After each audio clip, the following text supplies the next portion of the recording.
Guys, you already know this is your boy Dance God Lloyd, and you are listening to the Science Digest show on ỌDADEƐ Radio. You know the vibes. Click on the like button, subscribe, and share. Let's go.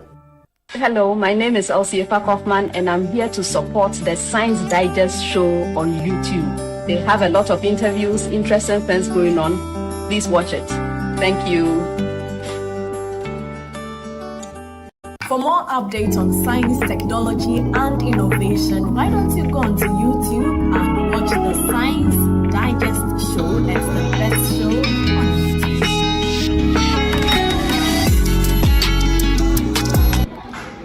Hi there. So to all my lovely people who love science and anything science, well, the Science Digest show has got you sorted, to kindly hop onto their YouTube channel, subscribe, and let's learn anything and everything science. Science Digest show, demystifying science. My name is Dr. Yabidiako, Research Fellow at the West African Center for Cell Biology of Infectious Pathogens at the University of Ghana. The Science Digest show is an informative program that explores issues of scientific relevance in Ghana. So I encourage everybody to watch it for up-to-date information and updates on any area of science as it applies, as it's relevant to Ghana. I'm a medical doctor. I encourage you to watch Science Digest on YouTube. Let us demystify science. Thank you. My name is Professor Gordon Awandare. I'm the Pro Vice Chancellor for Academic and Student Affairs at the University of Ghana and the founding director of WACBIP, West Africa Center for Cell Biology of Infectious Pathogens. I love the Science Digest show. Keep watching and supporting the show. You can follow them on Twitter, Facebook, and Instagram. Thank you. Hi guys, my name is Salasi, Prosecco SMQ 2019, and one of the first beneficiaries of the Science Digest show. I'd like to recommend the Science Digest show for everyone because it's one of the only educative shows that's entertaining at the same time. It's very, very captivating and teaches you a lot. Very, very good for high school kids and even like students above high school level. Thank you. Hey guys, you already know this is your boy Dance God Lloyd, and this is the Science Digest show. We did demystify the science. You know the vibes are there inside. Boy,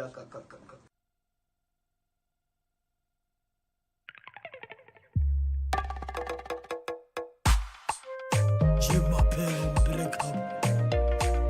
Still not break up. Only God. Yeah, and you there, and you there, and you there, and you no. That's right. Highly spiritual. And rain you mere, Shia Yeshua Hamashia says it's coming down today to perform a miracle for you and I. Nana.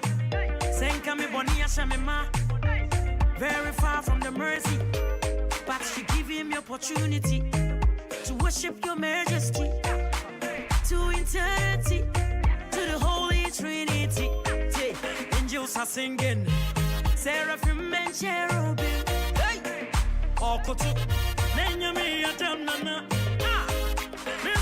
Hello, Akwaba, and welcome to the Science Digest show, live on ỌDADEƐ Radio. My name is Adam Nana, and you're welcome to the show. Today we have an interesting session, of course, as usual. And today's topic is an amazing one. The STEM Convo. I'm sure you're wondering what STEM is all about. Today everything will be demystified.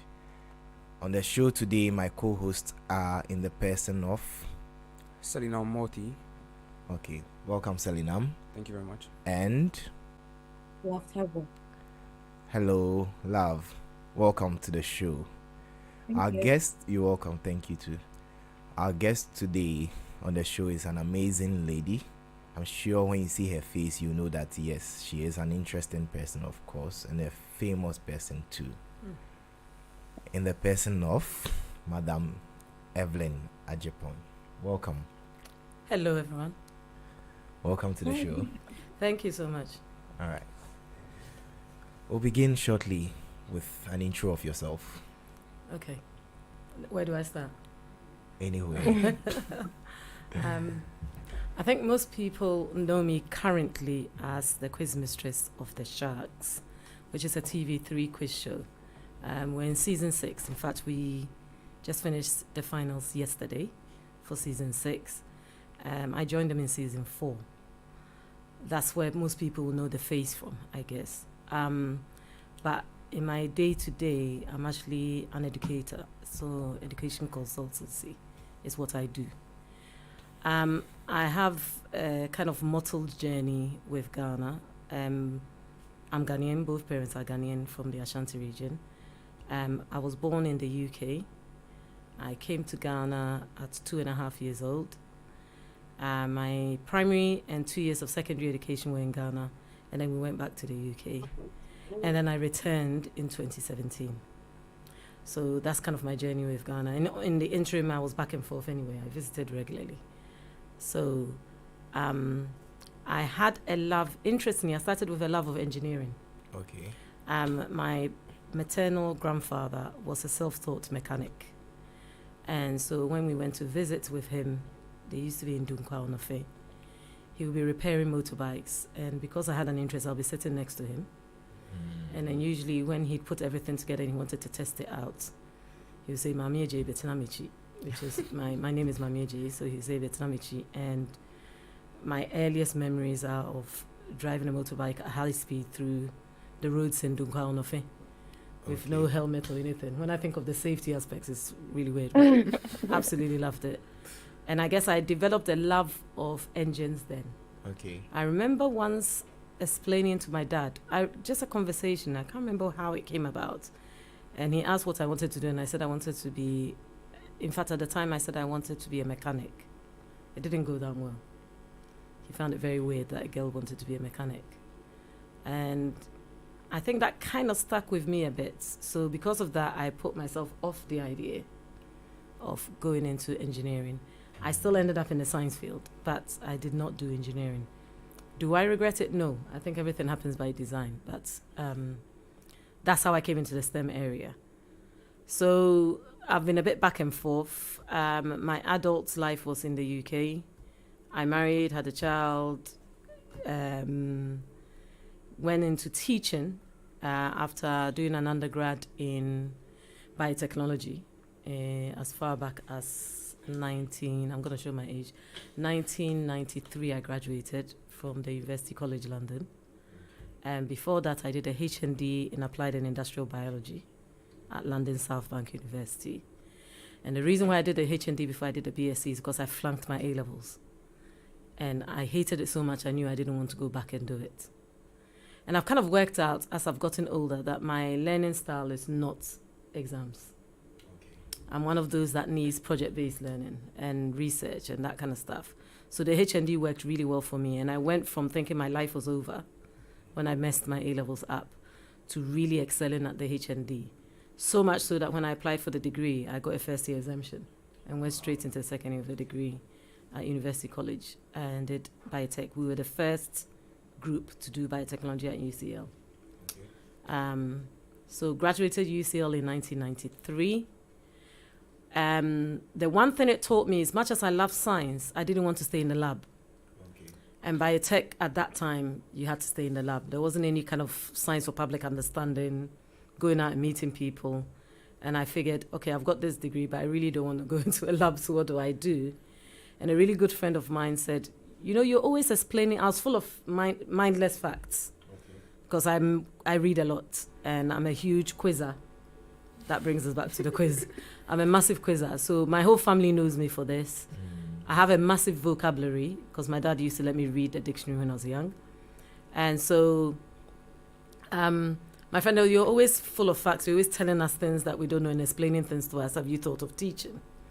And I was like, no. He was like, well, work in a school for a while and see if that's what you want to do. And that's how I actually came into education. So I went into a private school in London as a biology technician. Did that for 2 years. They were really good at supporting you for your career path. So I remember having an appraisal meeting and them saying, are you interested in teaching? And me saying, yes, because I used to help a lot in the labs with their learners. And they supported me. They actually sponsored me through my teacher training for 2 years. Amazing. Yeah. And then I qualified as a teacher and started teaching in 1997. as a science teacher. And I taught in 6 different schools in London over my time teaching in the UK. That's from 1997 to 2017 when I relocated back to Ghana. And so biology specialism, biology, chemistry, not much physics, but I do teach physics at the younger age, lower secondary. And I went into, I think being a bit of a bossy boots and being quite confident, I went into education management very quickly. So I qualified a bit late as a teacher relative to others. I was 27.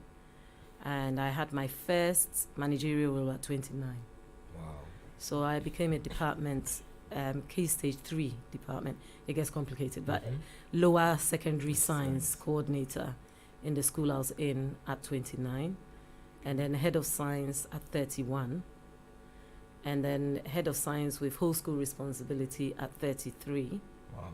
And then assistant head in a different school at 35. And then kind of stayed in leadership, mentoring teachers in training. I did that for about 16 years, actually. Because in the UK, the teacher training program, you spend 70% of your time in school and then 30% in university. And so I did my teacher training at King's College London. And they have a really good alumni where you support the uni when you finish. So I sat on interview panels for postgraduate certificate of education prospective students, and also became a mentor for teachers in training who were in schools. So I did that for years and years before I came down. And then, for whatever reason, the love of Ghana kept pulling me back. And so I made a decision probably as far back as 2009 to actually come back. Wow. But my daughter was still schooling. And when I came to Ghana, I wanted her to do the IGCSE so that she could go back to the UK if she wanted to, being a British-born child. And the fees in Ghana were not small, let's put it that way. So we decided then we'll stay until she got into university. And so I put it off. And when she started uni, after her second year, I decided I will relocate to Ghana. And I came to what we call a soft London. I came to a job. So I came to a salary job as an education director in the private school here. Did that for 3 years. COVID hit, all of that. And during COVID's time, went through a bit of lots of epiphanies to kind of make up my mind what I wanted to do with my life. And I loved being in Ghana, but I thought part of the reason why I had come back to Ghana was to make a difference. And I was lucky enough that before I even came, I'd met a wonderful gentleman called Grant Bulmio, who runs a company called Neogenics Education. And he'd employed me to be part of the teacher trainers and be involved in that aspect. So I realized that there was a love of also teaching adults in education. And so I decided to kind of set up my own consultancy. So currently that's my main job, is that I work with private schools, usually those following the British curriculum, and I train their teachers and I support their leadership.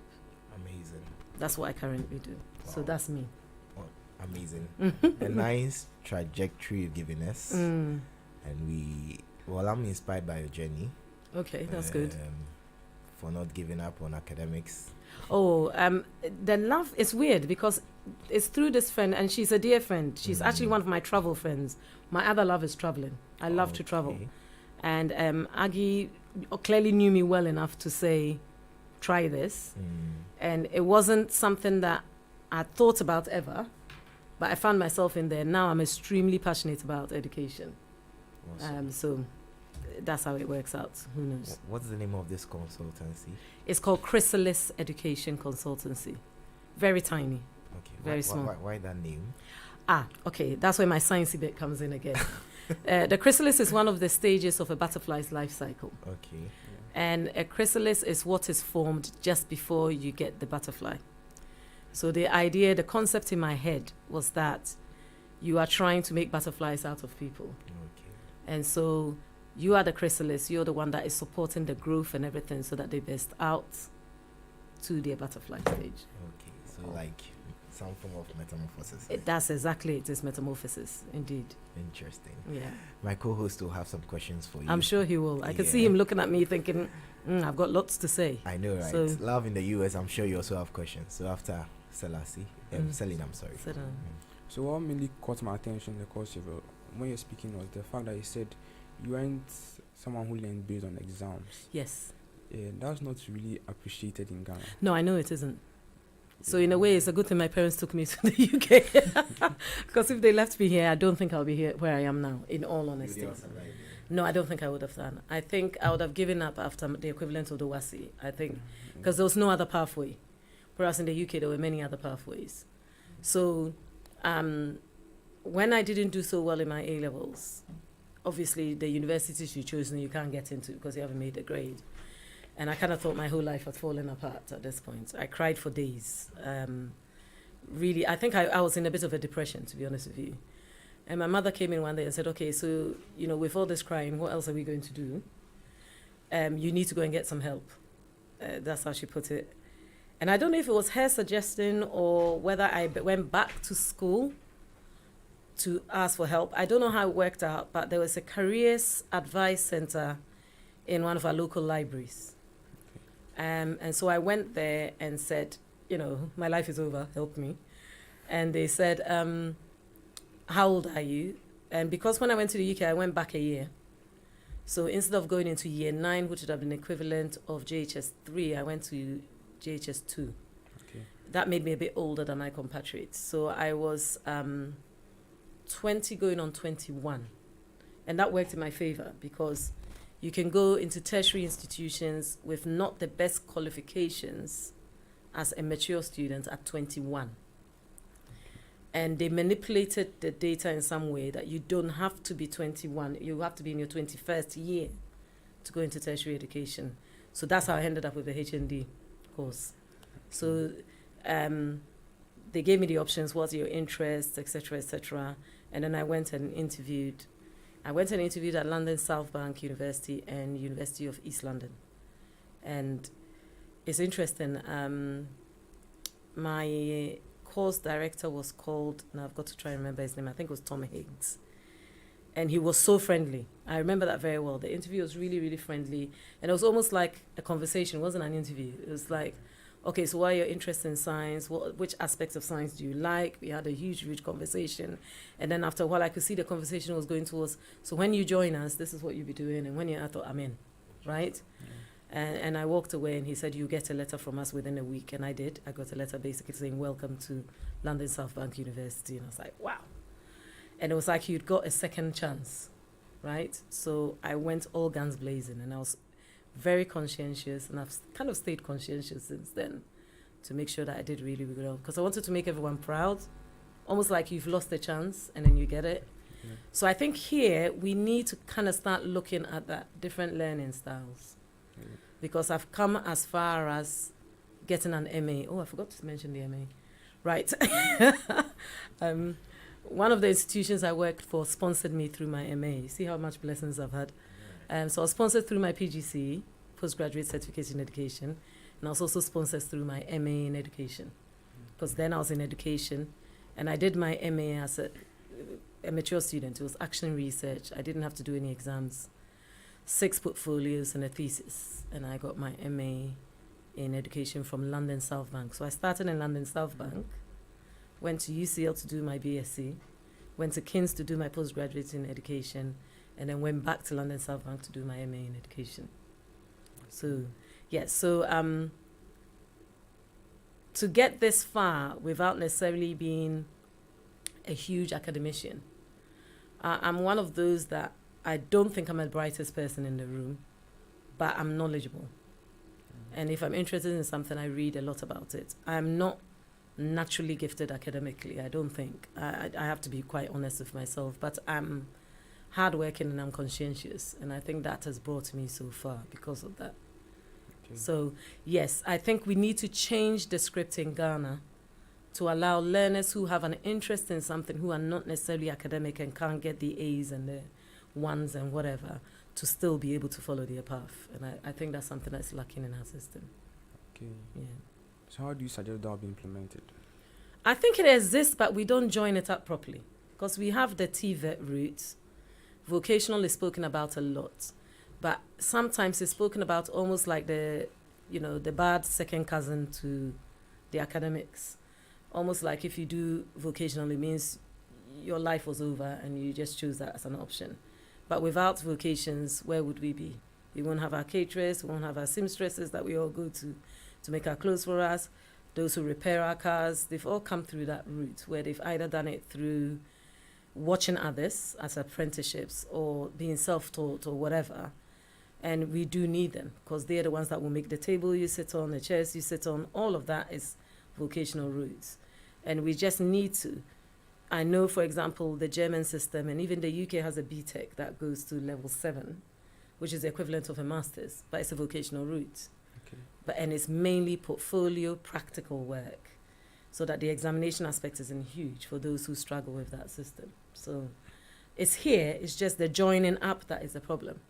Okay. So in a UK secondary school, and we go through from year 7, which is Form 1, the old system, to 6th form, and you can start doing a BTEC diploma or certificate in year 9, which is 14 years old.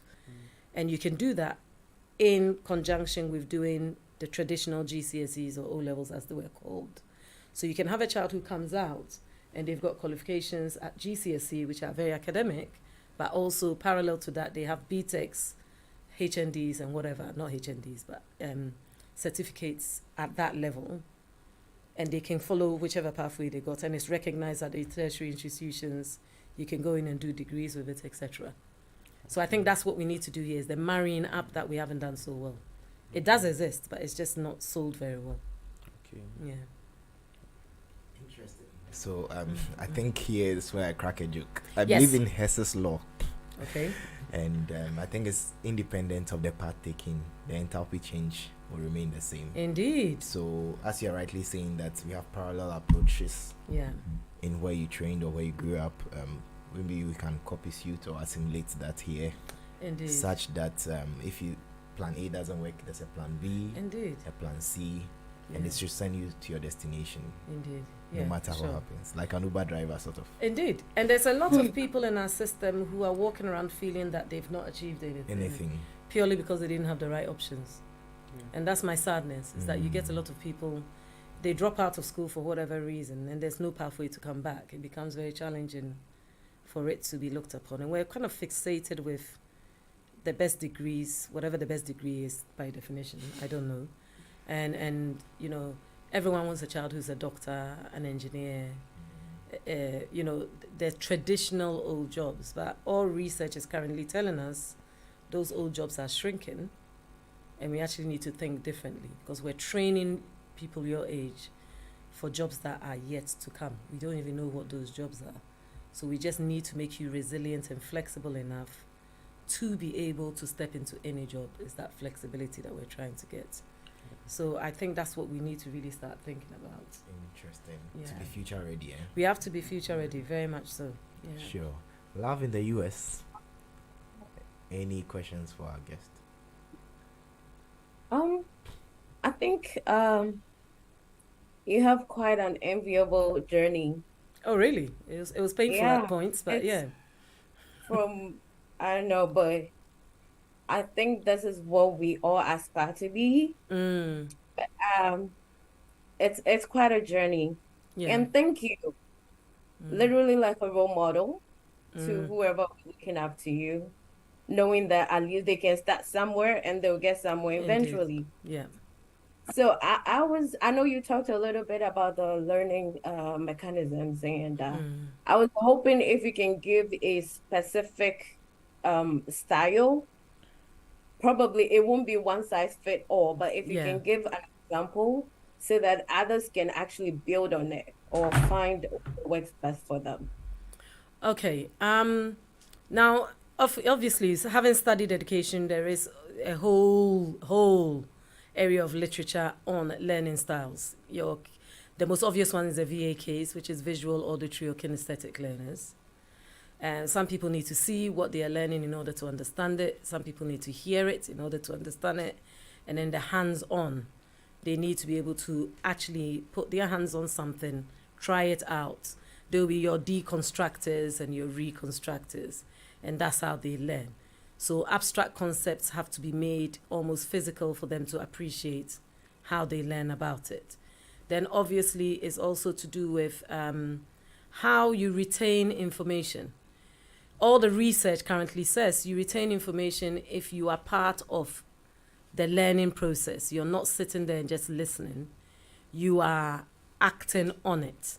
And I think that's what will bring us to this STEM conversation that we're talking about, because the fact that STEM has become such a big deal right now is because science, technology, engineering, maths tend to be these hands-on realization of abstract concepts. So most of what we learn in science, we don't see. Or if we see it very slowly. So even in biology, if you talk about a plant growing, it takes time for it to grow. And you don't sit there and watch it grow. You know, you kind of put the seed down. A few days you come back, something is sprouted. Then you leave it a few days to come back, you've got a seedling, and so on. Now with technology, you know, you can do time-lapse photography or video, and you can make it fast, see the growth process. And so really when you talk about learning styles, what I've come to realize as an adult is that I was never one for the traditional classroom, which is teacher at the front, sage of all knowledge, pouring information into learners, we writing, you know, copiously, then going away, reading over those very same notes, and then coming and being asked questions on the information that has been given to you. I realized that is not my way of working. And I think, in fact, I have made a conscious choice as a teacher not to teach in that way, because I knew that's not how I learned. And that made me really enjoy teaching, and I think a lot of my students appreciated me as a teacher for that reason. I was willing sometimes even to sit back and say, okay, it's your turn to teach this. And I think that's what I mean by learning styles. Yeah. Thank you. Yeah. Any more love? Oh, yeah, fine for now. Hello, love. Any more questions or comments? I think that would be it. Wow, all right. Okay, viewers, you're still watching the Science Digest show.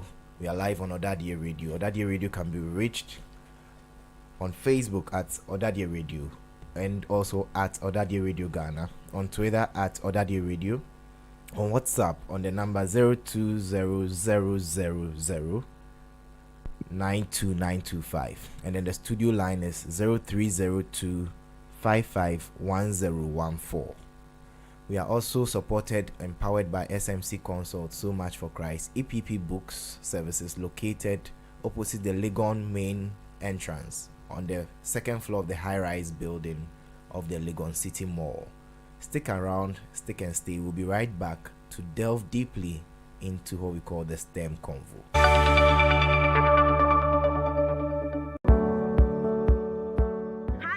My name is Sohiniba Kosiachewa, your Miss Agriculture Ghana.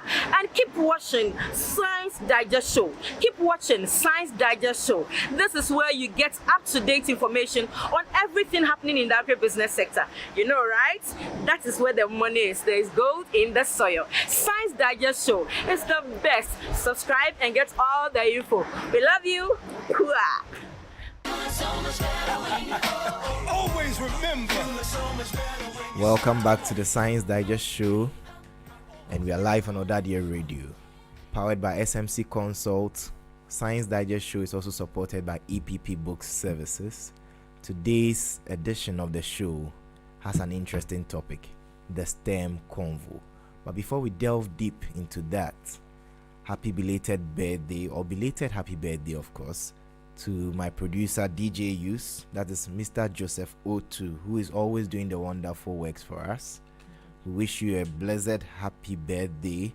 Also to our partner in crime, Dr. Joseph, another Joseph, AJ Annan. He's based in UK now. He's an optometrist and ỌDADEƐ, of course. Happy belated happy birthday to you. And then also to Madam Frida Cranton, who is an also from Mame. God richly bless you for all the support over the decades. Now to the very topic, the STEM Convo. What and why STEM? What is STEM and why STEM? This conversation has been going on for years, hasn't it? Really, let's be honest. Right? Science, technology, engineering, and maths, shortened to STEM. Not the stem of a plant, but perhaps a stem in some way. Good one there. Indeed. We've talked about it. We keep saying STEM subjects, STEM subjects, STEM subjects, but I wonder whether we're doing too much talking and not really embedding it in what we do in a day-to-day. I would add an A to it. Okay. The STEAM. Because without the arts, the sciences can't get where they're going to. I use the example of Crick and Watson. Okay. Right? I think one of them was asked how they came up with the structure of DNA. And he said it came to him in a dream. Right? And he was describing it as the movement of the Hippocratic Oath sign for doctors. And they'd been sitting in the lab trying to work out how the structure could possibly have come together. And they'd done all their enemas and their spectroscopy, they've done everything. And somehow it literally came to him in a dream. I will argue that it wasn't necessarily a dream. It's to do with the exposure. Right? So if you open your mind and you look at everything as being amazing, rather than just focusing in on all that you want to do or what you want to do, then you're more likely to be successful wherever you sit. So I think the arts do that. Was it yesterday or the day before? I don't watch much TV. Actually, I watch very little TV. But usually my TV is on, muted. And I happened to be in Tamale. I remember explaining to you. And the hostel I was in, not a hostel, a guest house I was in, have DSTV, which I don't have at home. And they were doing something about football. And I've forgotten the guy's name. I can see his face, but I've forgotten his name. And he was giving a history of how he became a footballer, etc., etc. And he talked about the fact that really the reason why he was so fast and light on his feet as a footballer was because when he was going through school, he had to do gymnastics and ballet. Okay. And I remember thinking, wow, I wish this is sold more. Because in Ghana, if you say your child does ballet, firstly, it's only the girls, and they wear these tutus, and they walk around on tippy toes pretending. But actually, ballet is a huge art form, requiring a lot of muscle strength, etc., etc. And then look at the transfer between somebody who's doing ballet to being a world-class footballer. But I think a lot of times we put things in lanes, and we don't want to allow any crossover. And I think the reason why STEM is pushed, in fact, the root reason why STEM has always been pushed, is because the way in which you become a successful STEM student or graduate is that you have to realize what you're learning abstractly in a book. It has to make sense enough for you to develop an interest in it, to be able to transfer that to other things. So in different jurisdictions, I think maybe even in Switzerland, France, you have to study science all the way to the age of 18. You don't get to choose that you don't want to study it. UK is up to the age of 16. You have to study science. And I think we should not ever limit anybody studying the sciences, because I think the skills you need to understand science are so transferable to other things. And I think that is the reason for this STEM talk, is that STEM has been pushed because they know generally that people who do STEM subjects for a very long time seem to be most successful in their learning journey. And actually it's the way in which we learn STEM that makes them successful in their learning journey. And I think that's something that we need to be focusing on more so than the outcome of what we define STEM to be, which currently now becomes in almost in a way a kind of lip service to what STEM actually is. Okay. So there's a lot of outcome things that we do, the robotics, the VR things, the AI, all those kind of conversations that bring a kind of a wild thing that sometimes excludes others actually from it, when the reality is actually the way in which you learn when you are somebody coming from a STEM field is what makes you a better learner. Okay. I think that's what it is. Amazing. I'm hoping that's kind of answered. Yeah. It sets the tone for further conversations on the Convo. Indeed. Telling them any questions. No. Okay, love. Your takes? Any questions? Well, when it comes to STEM, I feel like it's stereotypically, we always see the male figure, like associated with Okay, yes. STEM. Yeah. That's why we called you from US. It's rather ridiculous because I feel like females, despite the fact that we are not many out there, or there are not many females in the STEM field, we are almost, or we are par with our male counterpart. But for some reason, we are not being pushed out there for the other young girls or other young females to see that other people are doing it and that they can do it. So for me, I think we have to find a way to push this agenda that the STEM is not like a male-based thing, that females can also do it. That's my only take. So I'm just wondering, how do we bridge the gap? Like, how do we do it? How do we make it so that we have more females in this field? Because as of now, it's more of a male thing. Yeah, I mean, we could reverse that argument and say, why do we have so many female nurses and not male nurses? Is that kind of traditionalism of certain jobs and certain roles.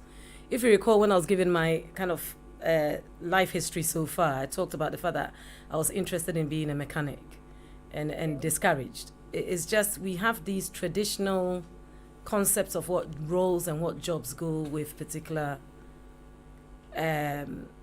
subject areas. And I think that science and maths have always been supposedly the stronghold of males. If you look back as far back as Aristotle, Pythagoras, Socrates, all of them, the males in society got more of a say in this thing because apparently the women in the kitchen cooking food and whatever, right? So I think we have to have the conversation, but we have to have it differently, in all honesty, because no matter what we say, no matter how we look at it, boys are brought up differently to girls. So until we get to a point where we change the way we even bring them up, that's this conversation is going to continue. And so what we need really are the role models getting in right at the chalk face. I would like, as an educator, to see more males teaching preschool. I would like to see more science teachers teaching chemistry and physics who are female. I would like to see mothers buying tracks for their daughters rather than dolls for their daughters. There's so many things that we have to intentionally change in order to open certain doors for the girls to come in. Boys, by the time they get to 14, 15, have a huge amount of confidence that girls generally don't. And so even if they don't know, they will talk like they do know. A girl will focus in on what she doesn't know. And so that becomes that challenge. And that's where really we, those scientists that have found ourselves in this space, have to really try and push that conversation and push it differently. And the change has to come from each one of us making a change and bigging up, for want of a better expression, the females that are in that space, supporting them, clapping for them, giving them mentions, and giving them the room to have the conversation in a way that females have conversations, which is very different to the way males have conversations. And so for women to show up in STEM, what we can't do is try and say we need to compete with the men. We've just got to carve our own path. That's the way I look at it. I don't think it's about, women are equally as strong and therefore we need to be in the space of where men are. Why don't we create our own space? If we create our own space, guess what? If we're doing it right, they'll come looking for us anyway. That's the way I look at it. Any more, love? Yeah. Thank you. Yeah. Welcome. Sure. Selena, you want to come in? Okay. So, as a student, I have conversation with some of my mates, and for the STEM subjects, they see it as subjects where they have to memorize and pour everything they've learned on a sheet of paper and doing an exam. They don't seem to relate to what they are learning. So, Have you ever gone deep enough and asked them why they've chosen STEM subjects? no, exactly. I bet if you ask them, you find that most of those decisions haven't come from them. And that's part of the reason why they then don't ask the questions the way they're supposed to ask them. If you've chosen to do something, you have an interest in it, a real interest in it. And therefore, you learn the definitions, but you want to know why the definition. And science is about learning certain facts.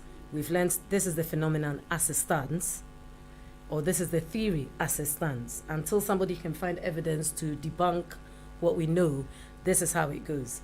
But as to the why, then most people don't understand. So I can, you're right. I find a lot of people find themselves in those spaces because there's a hierarchy of learning. And there's certain subjects that are right at the bottom and certain subjects that are right at the top. I will guarantee maths and physics are right at the top. And then you find at the bottom will be art, visual arts. It's looked down upon. The skill required to draw. If you see an artist at work, it's amazing, it's mind-blowing. But we sometimes look down on those things without understanding that actually it's just a different skill set to this skill set. And so many people find themselves in the STEM phase and space because they've been told from a young age, oh, you're bright, you're really good, you'll be a doctor or you'll be an engineer. So they follow that path without not necessarily becoming part of it. So I think the next step in your conversations with your friends will be to say, why did you study? And you'll be amazed at some of the answers you get. They won't be able to tell you. Because if somebody enjoys something, they'll be able to give you a reason why they enjoy something. And if they can't tell you, it's usually because they've been made to believe it is really hard, and if you can do it, then you're brilliant. Do you see the points I'm trying to make? Okay. So the definitions, etc., I've always said to all the learners that I used to teach that in order to understand the definition, you have to understand the science. Don't just learn the definition and pour it. Because if you're sitting in an exam, and some of us don't do exams very well, and your brain goes blank, you need to be able to understand why photosynthesis. Because if I understand why photosynthesis, I'm probably going to be able to write something down, rather than photosynthesis is defined as carbon dioxide plus water in the presence of sunlight, chloroplast present, producing oxygen and water, right? I need to be able to understand why it goes like that. Do you see what I mean? I'm sure I've defined that wrong, but you know what I mean. It's what is going in and what is coming out. And really, what is coming out, the purpose of photosynthesis is to create food. So it was sugar at the end. That's what it was. Sugar and oxygen. Great. Right? But you see, because I understood it, I was even able to self-correct. Do you see what I mean? It's what is going in? How is it going in? Why do plants need water? Why are plants useful for us? Because they're removing carbon dioxide from the atmosphere so that we don't end up with greenhouse gases, as is a problem now. Why are we useful to plants? We are actually breathing out the carbon dioxide they need in order to create the food that we're going to eat. So if you understand that, if you're sitting in an exam and you're asking to define or fill in the gap, you're not likely to forget. And so if you're doing the chew, pour, pass, forget, it will take you so far, but you get to a point where when you've now got to do the application, which is expected of you at tertiary level, you may find yourself wanting. So I think the conversation has to be different, right? And in fact, some of our teachers also fail our learners. It's all about, you must know this, you must get a certain percentage, you must do this, you must do that. And we rate learners who are very good at recalling information, etc., rather than the ones who are questioning. In fact, the ones who are questioning are the ones who are probably the better thinkers. And they're the ones that we should give space for, really. There you go. Okay, another one. Are we done? All right. Love, do you have another question as of now? Sure. This is just outside the phone, but I was just wondering, if you had an opportunity to restructure the Ghanaian education system, what are you going to tackle first, or what would be your first major project? Ooh, how political can I be here? This is where I need to be careful. All successful educational systems are apolitical. It is left to the educators to do it. that's how far as I'm going to go without getting myself in trouble. But the reality is we keep talking about the Finnish system. We keep talking about the Singaporean system. We keep talking about the Chinese system. Even Mauritius is now coming up. We talk about them. And the root of it is if you go to Finland, everybody who's in the education system and is an educator is master's level. You cannot teach in Finland unless you've got a master's in education. And they put their best educators, this is the bit that is going to shock people, at preschool. Right? Those who got the best grades in their masters are the preschool teachers. And there's a perfect balance between male and female teachers at that level. So already the role modeling is correct. Then decisions that are made about the Finnish education system is made by an education consortium that has nothing to do with politics. They make the decision, they make it for 5 years at a time, but they plan 20 years in advance. And then they go to the government, the education part of the government, and say, this is what we're planning to do, this is how much money we're going to need. And they sit, look at it a bit, okay, yeah, that's how we're going to go. So that's it. There is no real point scoring attached to education other than we want the best educated learners in our country doing the best we can for the system that we're in. Now, the Finnish system is unusual because Finland is quite monocultural. It's not got a great diversity mix. It's very Caucasian and very Nordic. It's a small country. So it works. But if you're going to make that comparison somewhere else, Ghana is extremely complicated, for example. We have huge number of languages in our country. We have massive, hypocrisies, prejudices around certain regions, certain languages, certain whatever. And that too can create its own issue, right? And then you've got to add into the equation, we don't leave things to run their course and look at the evidences before we make decisions. So we make a decision, it runs for about 3 or 4 years and we go, it's not working, and we change it. And in most systems, you need minimum 5 years for it to work, for you to see any outcomes. And you need to keep it going. And you notice I said Finland has a 20-year plan. Yeah. Would you believe if I told you Ghana has a 20-year plan? We have a beautiful document called the Education Something 2030. Amazing document. I mean, when I read it, I was blown away because it's, like I said, a beautiful document. But in practice, it isn't there. So we have these amazing ideas, but the accountability, implementation, check-in, and all of that is lost. So if you want to make that change, this is where we need to be brave and actually start making certain decisions outside of certain remits. I'm trying to be really, really diplomatic here, but you see what I'm trying to say. So I think in those changes that we want to make, they can't be immediate. They can't be in the lifetime of a government. In fact, they can't even be in the lifetime of 2 governments. And we've got to be willing to hand over the baton. Because we're patriots after all, aren't we? We want the best for the citizens, not for ourselves. So you want to be able to make decisions that will go on for generations and we can see. Because Finland didn't arrive where it arrived at just like that. These are decisions that were made 40, 50 years ago. Finland doesn't have private schools. That was very deliberate. So that there wasn't that hierarchy of, I'm making decisions for the masses, but my child is going to the best independent school in town. So you, the person making the decision, you're making decision for your child because your child is going to sit in those very classrooms where you're making decisions for them. And I think all of that makes a massive difference to how you think things through. Because we have a massive disparity in Ghana, no matter which way we look at it.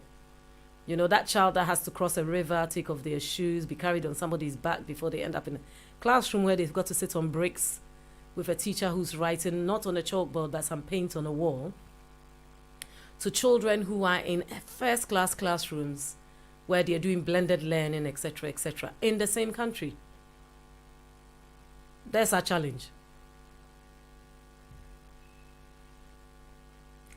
Love, are you okay?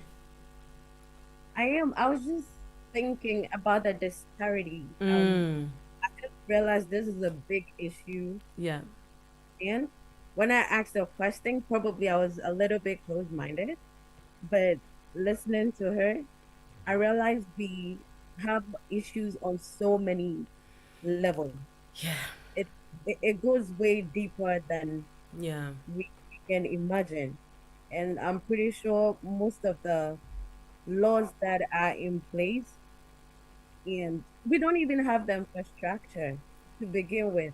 Yeah. So Yeah. I was just thinking, how are we going to make this work?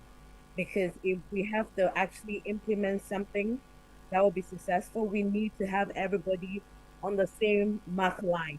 Yeah. Where we say go, we can all like be in the race. But here's the case: some people are way far behind, and I was just wondering how we're gonna do it.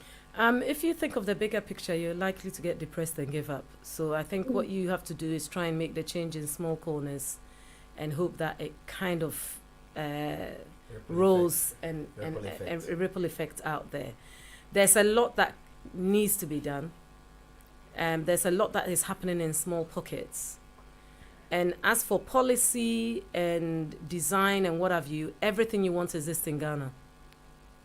We have the best policies. Even our current curriculum is a beautiful curriculum.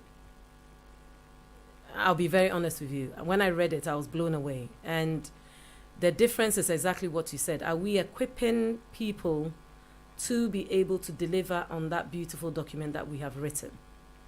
I was lucky enough in 2014, I think that was the last curriculum change in the UK, to be part of a panel of scientists who were trying out the materials and the documents and the way they teach the science at Key Stage 3, which is 11, 12, 13-year-olds. And we were on this panel for 6 months. So this was before the curriculum even came out. So they give you some teaching materials. You go, you teach it. And then you report back. How did it work? Where were the children's challenges? Cognitive conflict? What can we change? What can we do differently? What should we use here? I happen to teach in inner London schools, except for one school. All the schools I taught in were inner London, so very diverse. So if you're designing an experiment and you're only talking about potatoes, can we use chapatis? It was that nitty-gritty, right? In order to be able to be all-encompassing of all the learners that I was teaching. So we tried this out, and you go back, they give you a sit-in fee, which was beautiful as well, and travel expenses. And you go back, we sit in a wonderful space, and we have a discussion about how well these teaching materials worked before the curriculum was implemented. So already some of us teachers were on board because we were part of the process.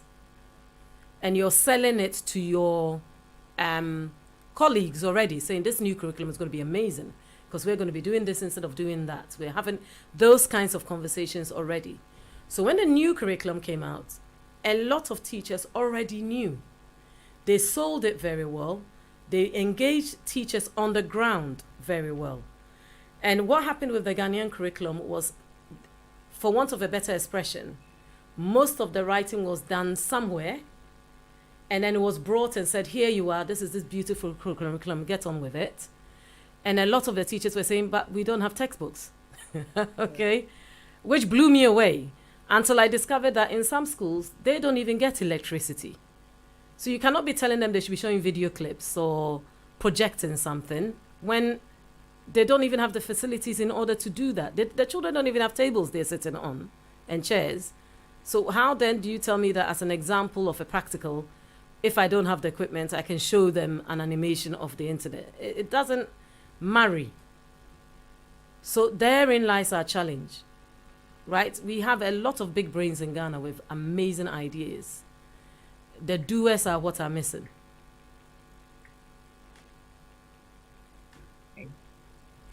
Interesting. Love, any more? That'll be all. That'll be all for now. All right. So you can find us on Twitter at Science Digest Show. You can also find us on TikTok at The Science Digest Show. On YouTube at Science Digest Show. Kindly like, subscribe, comment to our channel, We are also live on ỌDADEƐ Radio. ỌDADEƐ Radio can be found on Facebook at ỌDADEƐ Radio Ghana or ỌDADEƐ Radio. On Instagram and on Twitter at ỌDADEƐ Radio. And then also our WhatsApp line is 02,092,925. We'll continue, but I want to bring in a tie-in from Love's first question about females gearing on in STEM. And I remember when GSS, one of my colleagues, and passed the comment that females are made to grow at an infantile stage with toys. When I talk about toys, it's about the dolls, and the males are giving the cars, the motors, stuff which are gearing towards science naturally. Indeed. Actually, this is what she said. The ladies are giving chobi, and then they'll just be combing the hair. Yeah. So, what's your take on that? Does it have a ripple effect on what happens It does. later life? It does. I think everywhere As we an find. educationist, Oh yeah, everywhere we are, we find that there is a branding that happens right from a baby all the way up. I told you I was in Tamale, and one of the things that I was training some teachers on, and I talked about some of the language they themselves use towards the children, and whether it's appropriate or not. And I remember saying to them, we have this habit of saying to boys don't cry. You're a boy, why are you crying? Only girls cry, right? I said, that's the wrongest thing you can do to a boy, because then they internalize whatever issues they are having. And that's why we grow up and we end up in an environment where the suicide rate in boys is way, way higher than in girls. Because we women are brought up to be able to talk.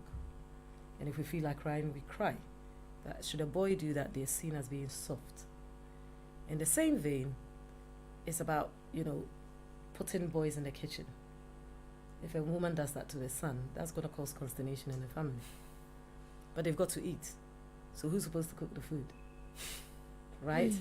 And the same with girls. If a girl is interested in books or cars, she's seen as odd. That's me. I still love cars. I still have a huge love of cars. And weirdly, it was a good connector between me and learners. My last school I was in for 6 years, and it was a boys' school. Interesting. And they were blown away by how much I knew about cars. And they actually connected me a lot to the students that I taught. And I was also the STEM lead in our school. Okay. So I was the one that used to take them on all the STEM trips. So I got to know the students very well. And it got to a point where I knew my sex and my color didn't matter. I was just somebody who was an enthusiast like them. And so, people will be trying to get to my STEM club, even though it was done on rotation. Sometimes they'll come on rotation and they're to move. They're like, I don't want to move, miss. I want to stay. That type of thing. Yeah. That's when you've keyed people in. But it was about getting them to appreciate the phenomenon that we're actually working with, rather than you're a boy, you can't do this, or you're a girl, you can't do this. And I think that is the challenge. We have to be very intentional about what we do with our children. If they're interested in a truck, let them play with a truck. If they're interested in a doll, let them play with a doll.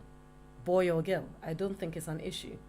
But a boy holding a doll in Ghana, anywhere actually, it will be seen as warped. Why are you holding a doll? But fathers hold babies, don't they? So why is that? Do you see my point? It's a very, abomination. Yes, exactly that. And why though? This is my point. Why though? I'm sitting here, my brother is a better cook than I am. And I see my mother as one of the first feminists that I came across, because both of us were in the kitchen. I'm cutting the onions, my brother is cutting the tomatoes.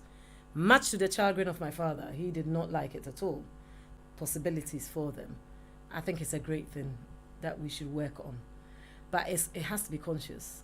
Okay. And it has to be against the background of stereotypes. All right. So I'm putting it to you directly. So if you have a baby girl right now, and she's in the developmental stages, would you give her a robot to play with? I did that with my daughter. I did it with my daughter. Okay, so you didn't do the conventional stuff? Nope. No chobi? Nope. I was very deliberate, but actually she's much more feminine than I am. Okay. So that experiment didn't work. It didn't work. She's very much a girly girl, but I think her thinking is actually very open. Okay. And perhaps in some ways quite masculine. But she ended up being into dance, the arts, you know, seen as a female kind of stay. Okay. But if you sit and have an intellectual conversation with her, you realize her thinking is a bit different. Deeper. It's not very much. She's quite an independent girl, etc., etc. And I think that is probably comes from my deliberateness in making sure that if she wanted me to buy her a truck, that's what I bought her. And I didn't just buy. In fact, I made a point of not buying her. Most of her dolls came from other people, not me. The only doll I bought for her is for her first trip in Ghana, which was about 4. I got her a black doll because I was very deliberate about getting her, you know, a very traditional dolls with the woolen hair. So it looked like her. I made a point of getting her that with her kente dress, and she loved that doll actually. So I remember that one. Yeah. Interesting. Sweet mother. Indeed. We are also proudly supported by Hillbill Shoes. Hillbill Shoes make formidable shoes in Ghana. It will amaze you. And they are all over the place in the malls now, in Nalem shops. Hillbill Shoes can be found on social media, on Facebook at Hillbill Ghana, on Instagram at Hillbill Shoes, on Twitter at Hillbill_shoes. Also, Hillbill Shoes can be contacted on this very number, 024-349-2703. 024-349-2703. Hillbill Shoes, they make amazing leather shoes amidst other kind of shoes. Just contact them, check their social media handles, and you'll be amazed at what you find or see. All right, so we also hear, apart from STEM, you've made us know about STEAM. Yes. Recently, I also got to know about STEAMED with a D at the end. And the D is for what? And the person says the D is design. Okay. That's in CAD/CAMs kind of thing. But I felt the D and technology are in tandem. Indeed, yeah. Or what do you think as an educationist? You know, when you go through life, you don't go through life with a separation of subjects, do you? No. You don't walk through life and go, I'm now going to do some maths because I'm buying something. Or I'm now going to do some English because I'm speaking. We go through life and we go through life. It's only schooling that somehow separates things into subject areas. And I think that's the thing that we need to teach across. In most places, you find your science teacher will only teach science. They will never talk about the history of science, for example. They will never talk about a book they've read that's a fiction book or something. They are in their lane, and there's no crossover. And I think what STEM originally tried to do was to kind of bring these abstract, because they are usually abstract subjects. When I talk about abstract, I'm talking about things we don't see. So we're talking about phenomena that we're looking for evidence for, but we don't actually see them. Nobody has seen an atom. We've seen evidence of one, but we haven't actually seen an atom. We don't really see small molecules. We don't really see, you know, electricity. We see evidence of them. Okay. And so I think when we talk about STEM and then we add in STEAM and then we're now adding in D, something else will come.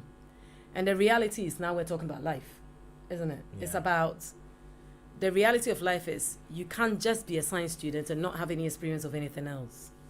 You may be a science student and a musician. You may be a science student and be an artist. You may be a science student and so and so.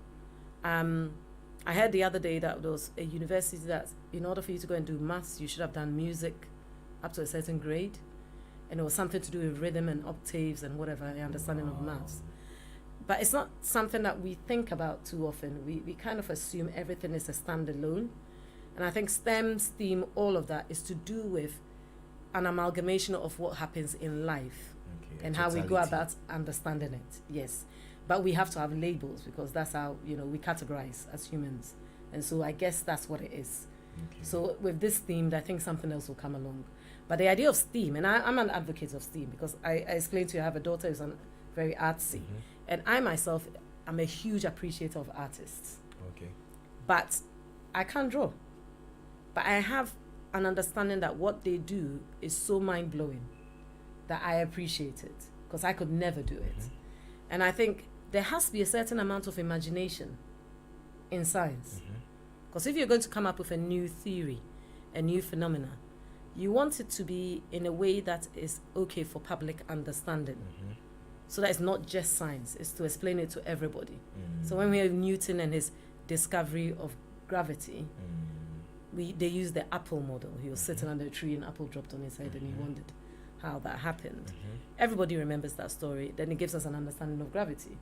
But if you went and said gravity is the pull of the earth on an object at a particular speed, most people look at you and think, what hieroglyphics are you speaking, right?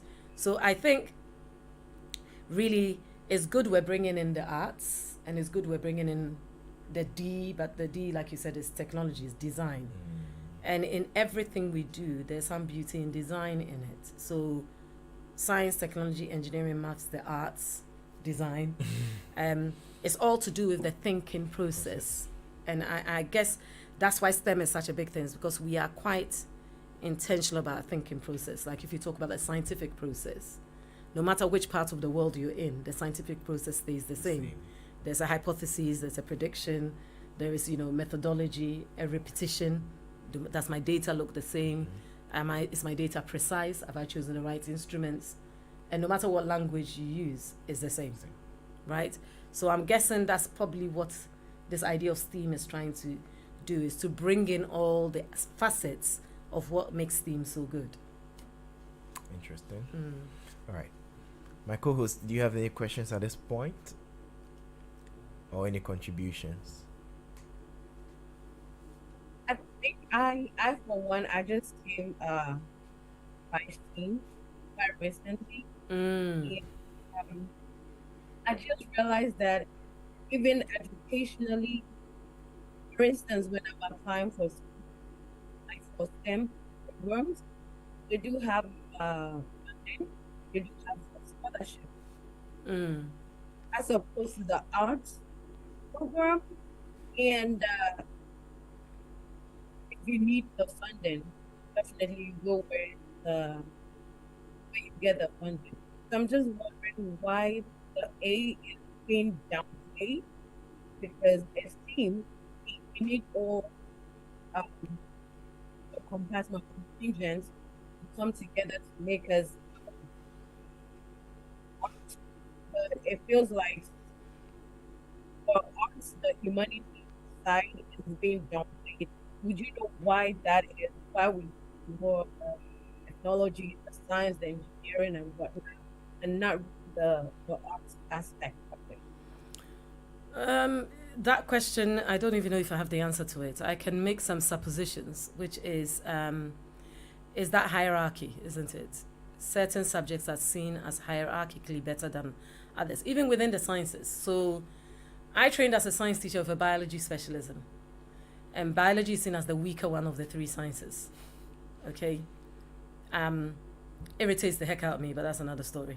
And at one point, probably about 10 years ago in the UK, they started giving scholarships for teachers to train to be chemists and physics teachers, but not to biologists. Guess what happened to biology teacher numbers? Plummeted, right? So if I'm a biochemistry graduate, I'm going to teach chemistry. I'm not going to teach biology. Why would I teach biology? They're not going to pay for my qualifications. So I would rather teach chemistry. So chemistry and physics got a lot of teachers training in it. And now there's a massive, massive problem with biology teachers in the UK because nobody wanted to do it, because I'm not going to get any extra cash for it, so why should I do it? And then, my continued battle was teaching A-level biology, and people would choose it. And every time I had my first batch of A-level biologists, I always ask, why did you choose this subject? And I always get almost like, well, I chose maths, physics, chemistry, and I thought I'll do biology because it's a bit easier, right? You can imagine what my response would be in those situations. And then they get onto the course. So firstly, they've gotten onto the course because they don't really want to do it, but they just thought it would be an easier option. And then they realize the amount of reading and writing they have to do. and then the words, the technical language in biology, and the differences in understanding at, in, on, between, within. Suddenly it's like, okay, this subject is a bit harder than I thought it would be, right? But is that hierarchy? And I think that's what it is that at the top, if you were to rank subjects, it's always going to be the most abstract at the top and the most visual at the bottom. That's basically what it is. So the maths, physics is always at the top, and then being able to draw as they look at it is at the bottom. But there's a huge amount of dimension work in drawing. Yeah. You know, how do I draw a massive mural of somebody's face and get the dimensions right so that it looks like a human being? I have to understand some maths. In fact, when I was taught in art, the few things I remember in art is when you're drawing a face, you draw an oval, you divide it in half, and then you do something at the center. And the half is where the eye line is, and the center is where your symmetry comes from. So the nose, the nostrils have to be on either side. Surely that's maths. Is that not maths? That's maths. Right? How hard you press your pencil. That's to do with pressure? No. So if you're not relating it, as an art teacher, if you're not relating that, then the children are just thinking we're just sitting here drawing. But actually, there's so many aspects to doing those kinds of things. But we rank because if it's something that we cannot see, it's in our head, it must be hard. Mustn't it? So that's the issue. Really. So that's why I think the arts being brought in is to actually give the arts some value. And I actually like that. Because in some schools, they're kicking out the arts. You know, at a very young age, they're throwing out art, music, dance, PE. Oh, we don't have space on the timetable. Our children's literacy levels are poor. So what we're going to do is we're going to remove one music lesson or one art lesson and put in some more English lessons. So, I mean, I think that's absolutely appalling. But who am I? Yeah. So I think, I mean, I'm quite sad by that. Having said that, some of the very good art institutions, you have to really go through like a real, you know, challenging interviews and processes to get there. I said I went to UCL. We have one of the best arts institutions in probably the whole of UK, the Slade Institute. I think it's even the biggest in Europe, to be honest with you. And the process of getting into the Slade School of Art at UCL is massive. It's very difficult to get into. So there's some exclusivity in certain aspects of art. So maybe over time we will get to understand and give scholarships for any subject. We hope. Let's see how it goes. Petit à petit, l'oiseau fait son nid. Little by little, the bird will build its nest. So let's see how it goes. Indeed. Have any more questions, Selena? Sure. I think for STEAM, most people find it difficult to marry the concept of STEM and arts. They feel like if you're a science student, engaging in something art related would be a waste of your time, while a science student be playing a drum. That's kind of the concept. People are finding it difficult to put the two together. To marry the two together. Yeah, I think that's one of the major problems. Yeah. I want to cry now when you said what you said. Tissue. Honestly. And I actually think we do a disservice with the way we teach subjects and the way we explain things to people. Give me anything and I'll give you the reason why there's science in it. So if you're a drummer, rhythm. How are you getting your rhythm? There's 8 beats, there's 4 beats, there's 2 beats. There's, you know, semi-quavers, quavers, whatever. There's maths in that. Then tone. If I hit really hard, what happens? If I stretch the skin of the drum, what's the sound like? If I squeeze my drum, what do I do to the air in the drum in order for the sound to reverberate differently? We need to do more of that. Okay. So I think that's what it is. It is sometimes not, and a lack of awareness. Science is all around us. We are science. And science is in art. You sit down and you study an artist, their palettes, the way they mix their colors, shades, all of that stuff. That's all science. And also, you're working a different part of your brain. So if you're working a different part of your brain, you are able to make connections even better. right? Some of us, we smell certain things, it reminds us of somebody or something. Why is that? Because the memory is fixed to something. And usually is most of the time it's something beautiful. You smell a perfume or a particular, thing. It evokes a certain kind of memory. And usually when you're doing something that's quite abstract, you're using one part of your brain. I can't remember whether it's left or right. I always mix it up. And then one part you're doing the other. There's a tiny, massive space in the brain that connects the two sides. I'm not a neurologist, so don't quote me. But the idea is that the more you pass things through that one side to the other, the more likely you are to remember it. Why do we use mnemonics and acronyms to learn facts? It's because there's a rhythm to it. We use rhymes to learn. That is music, isn't it? So you need to be able to appreciate that you have, even as a break from the academics, you should have a space where you are being physical or artistic or musing, whichever way you want to look at it, in order to enhance what you're learning in that space. So next time somebody asks you that question or says something like that, give them that answer, right? That the musicality and the arts are all what makes science even more amazing. Seriously, the more you appreciate the arts, the more you appreciate science. You go to the theater, the acoustics is about art, science, right? But you're watching a play or you're watching a musical. In some spaces, the sound just sounds amazing. And you've got acoustic engineers that have worked out how you angle the soundproofing in a space to be able to get the sound heard very easily. That's arts and science, right? So, but how many of your teachers will give you this explanation? Some of us have made a point of learning because children will challenge you. They'll ask you, well, I don't know if they do so in Ghana, but in the UK, they'll ask you questions, why am I doing this? What's the value of this? So you have to think of a way to make it relevant to them, for them to understand. I used to do weird things. My children knew me for that. If we're doing botany, we're going out to hug trees. Because without trees, we wouldn't be here. Exactly. And they hated it, but they loved it in the same vein. They'll go out and say, hug a tree. Miss, why do we have to do this? Without it, you won't be alive. Miss, no. I said, chop down all the trees and see what happens. Then we have that conversation. If a tree fell down, how many tons of oxygen are we going to lose, etc. And then they begin to understand and appreciate.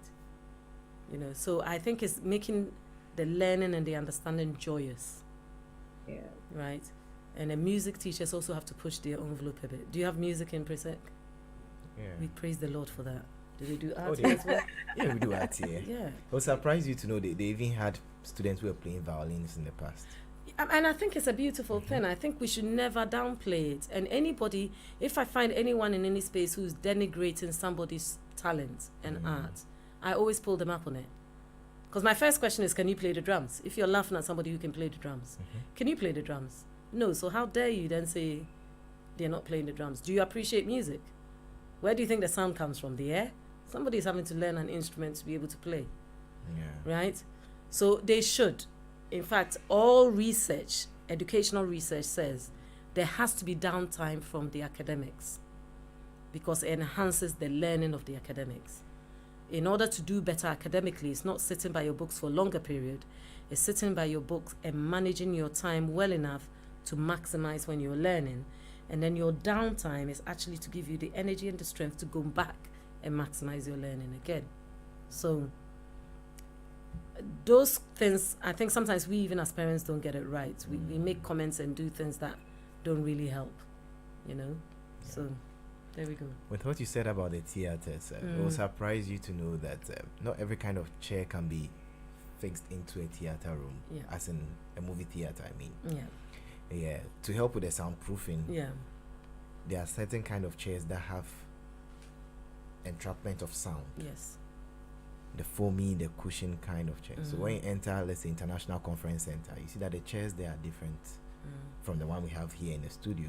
And it's also different from other places and other halls that you may have across the country. To get, in fact, enter Silverbed, you see what I'm talking about. Most of them are designed for that. Exactly. And it's all science. I have a lady friend who's a pharmacist. She was actually my junior in GSS. She's called Dr. Abigail Lotu. I want everyone to check her out at Dr. Abba Otu on Instagram. She does a lot of phenomenal artworks. At Dr. Abba Otu. Check her out, and it will surprise you to know she's a qualified pharmacist. She works and she does a lot of artworks also. Funny enough, her dad was a teacher, so my class 6 teacher at points, yeah. So that's it for us to know. And Mommy is right on the issue about we mixing the arts with the science. It helps a lot. A great deal. And it will also be like a stress breaker also, and help you to ricochet, go back and do good things. We'll take a short commercial break and we'll come back and wrap it up.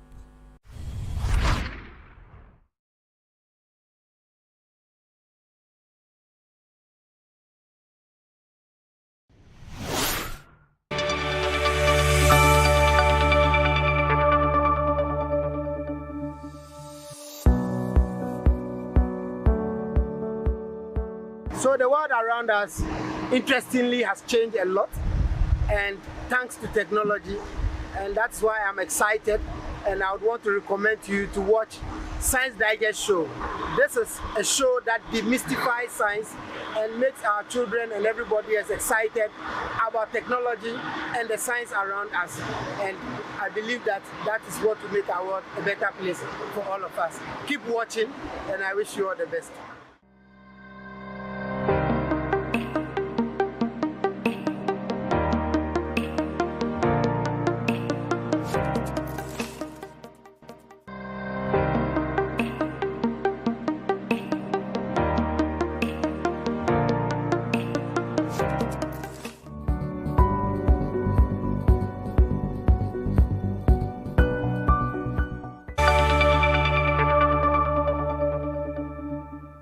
Know more about science and demystifying the facts about science, go to Science Digest Show on YouTube or other social media platforms.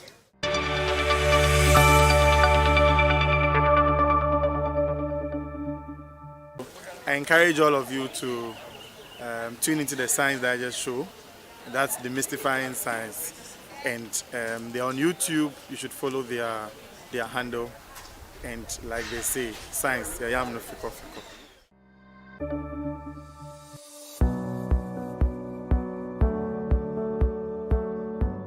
Science Digest is part of the media partners for this event, and they have awesome content on YouTube. You can try them out. Science Digest, they have a lot of videos explaining some few STEM activities, concepts, and a whole lot. You should try them out. They are on YouTube, they are on Facebook, they are on Instagram.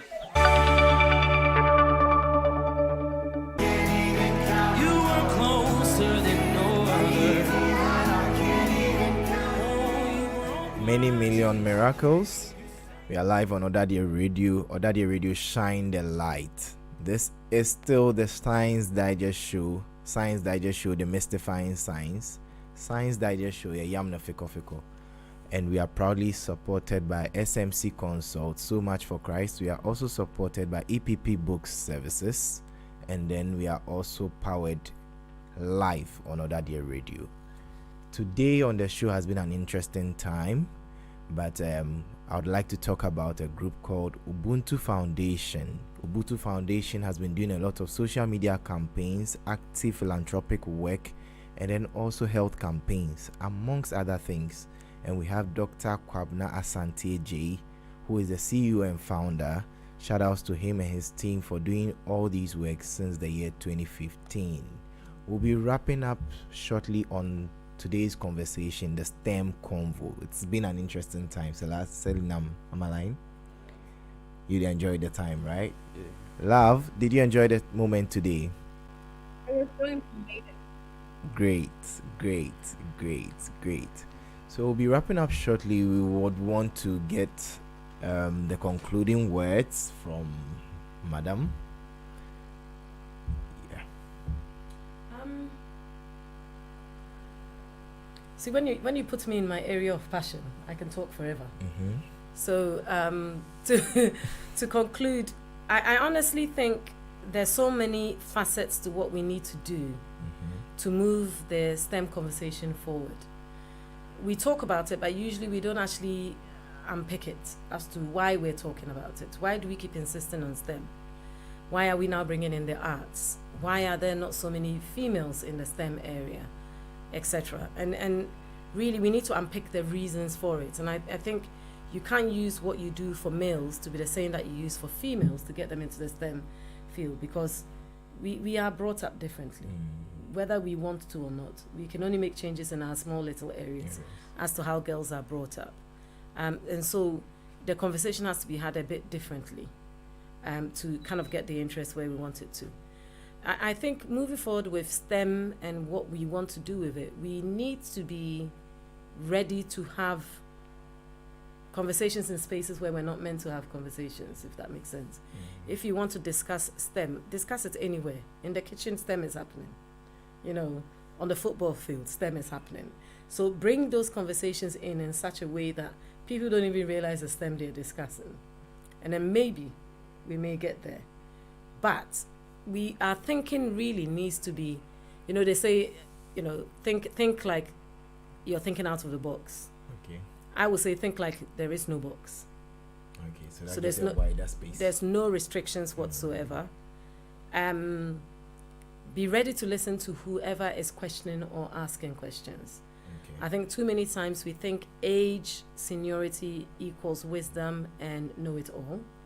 And sometimes even we, the adults, get it wrong. We're not ready to listen to children. But sometimes the way the children's mind is working, it actually helps us to think differently. We no longer fix our thought patterns. Because a child will ask you a very peculiar question. It doesn't make any sense. But actually it's them trying to formulate their own ideas. And I think we need to have those cross-curricular conversations, for want of a better expression, in the sense of marrying music with physics and art with biology. And, you know, we had great anatomy drawers and what have you in the old days. Yeah, letters. You know, that anatomy atlas. That says that, you know, the calligraphy and all of that, that's art in science. You know, so all of those things really need to be brought back to the fore to help us with our learning and understanding. Very, very few people learn abstractly, only abstractly. Most of us have to hang it on to something that makes sense to us. And I think, you know, as Love was asking, is hooking it onto the arts, because art is visual, is there, except for some of the new conventional art, which is a bit far out, but on the whole, it's actually quite visual. And so if you're visualizing abstract concepts, then it makes it easier to understand. So that's what I'll say as my concluding, is the conversation needs to go on, but it needs to become active, so that when we're doing, we're also talking about that conversation and explaining it. That will mean a re-education of we the adults. Because the children, they're malleable. It's we the adults that have to change our thinking patterns to get the STEM going a certain way. So the STEM agents primarily will be the adults? Yes, we have to be, because we're the ones that are kind of inculcating certain characteristics in the children. So we really need to be able to be brave enough to have maybe certain uncomfortable conversations or certain difficult conversations, or even educate ourselves to make the STEM conversation more interesting. Interesting. Yeah. Amazing one. We'll be wrapping up shortly with some shout outs to a lot of people from my co-host and then our guests in the studio. But belated happy Father's Day to all fathers, and then also Sharks quiz just ended, and congratulations to all participating schools, and to the winners. Presbyterian Boys Secondary School, shine the light as always. In their light we shall see light. On stage they had Kwabna Amponsa Henyo, who was in there for primarily English. We had Ni Lakote O2 for general knowledge, GK, Benedict Pate Dote for math, and then Jermaine Jimadankwa for science, and then Oliver Tremantin also for GK. Congratulations to the whole Sharks Quiz team of Presbyterian Boys School and all other participating schools. I think, Quiz Mistress, you have something to say at this point. Oh yes, I mean it was absolutely wonderful. The auditorium yesterday was electric. You had to be there to kind of feel it. You know, you were there. So absolutely beautiful competition. I love the way the Sharks kind of just doesn't try and stick with just science and maths and kind of brings in other stuff. We had a conversation. I think that's how I ended up in the studio. Yeah. And it was very much what Love was saying is, why don't we have enough females? Because the last 4 teams were all male schools. And we started this conversation, and I was telling him, in fact, is the way we train our girls need to change. And then that conversation started, and he was like, you need to come to the studio. That's how I ended up here today. But I would, as a female scientist, if I can call myself such, would love to see more young ladies in the quizzing field. It doesn't necessarily have to, because Sharks is not really about science only, but to see them, become much more able to deal with adversity, because quiz processing is it can be very much adverse, and sometimes we females tend to over emotionalize it. And maybe that's why we need to do some work to get them to be in these final stages of these quiz competitions. In the juniors, we had many more females. Yeah. So I was definitely smiling there. But that's what I'll say. In the seniors, I'd like to see more. It was, like I say, I won't denigrate anything that happened yesterday. It was absolutely amazing. Some of these kids gobsmacked me with their knowledge. But yeah, we need to do more with our girls to get them in that same space. Interesting. That's a different conversation, I think. I know, right? In all honesty, yeah. The Yasantua movement will continue. Yes, and I'm from a Justin, so you know what's gonna happen. You know what's gonna happen there. All right, Love. Any shout outs for us, please? I'll shout out to everyone listening. Shout out to everyone trying to learning mechanism. I hope you find it. Good luck. Shout out to everybody else. Because so hard. Hene. God bless you all. Sure. Selinam, any shout outs? Yeah, that would be to my parents and siblings. Okay. To the members of the Prosec Science and Mars and Sharks Quiz teams. Awesome. Yeah. Okay. All right. Quiz mistress. I guess I'll say the same thing. Sharks Quiz team. Okay. I really love the experience of quizzing there, for sure. Abel Ohiniakwe, who's our executive director of the whole thing, his energy amazes me. And long may he continue. I think it's an amazing thing. Yeah. Be it with me, be it without me, I think it needs to keep going. He's doing something different in a different space, and I think that's absolutely amazing. In all honesty, my prayer and what I will continue to devote my strength to is to make education fun in Ghana. I think we've lost the FUN in education. We've made it too serious, too much about certificates and collecting qualifications, and very little about the learning. And so that's my prayer. So my shout out is to the educators who are doing different things in their spaces. And it's quite a few. We belong to the STEM network, and there's some amazing things going on in that space. So that's what I will work for. Big shout out to my wonderful daughter, who joined me in Ghana supposedly for a year and is now stuck. She loves it here. And being untypically African, she's actually making her money in Ghana in dance, although her degree was in anthropology and African studies. Okay. So she definitely is beating going against the grain of what we're doing. Her name is C, SEA, big time. We'll have to explain that in a different light. And to anyone who knows me, my face is known in many spaces, but just that those who know me know where my heart lies and what my values are and what I want to do. And so all I can say is we pray for strength to continue to do what we want to do. And so shout out to the world. Sure. Yeah. Amazing. Yeah. Ubuntu Foundation can be found on Instagram at Ubuntu Foundation _ and then on the phone number 024 832098. That is 0240 832098. 0240 832098. Science Digest show is 3 years old this year. Yes, and we have a new project on the block, which is the Science Road Show, where we'll be going to schools and taking science to their doorstep. STEAM or STEM or STEAMed, all of it, totality of it. And we have t-shirts that we've branded and we are making, and we've made some out already. You can sponsor us with any amount on the number 054-859-3815. 054-859-3815. Just hit us up. You can send us your donations through. Also, ỌDADEƐ Radio has supported us so much on our journey. EPP Books, shout out to all of them. And we would wrap up shortly. But before we do that, we'll say this on the show. Science Digest Show. Yam no fiko fiko. So this is what we do. Yam no fiko fiko. Yam no fiko fiko. So see you next time on the show. Ala prochaine fois. Bye. Bye. Bye.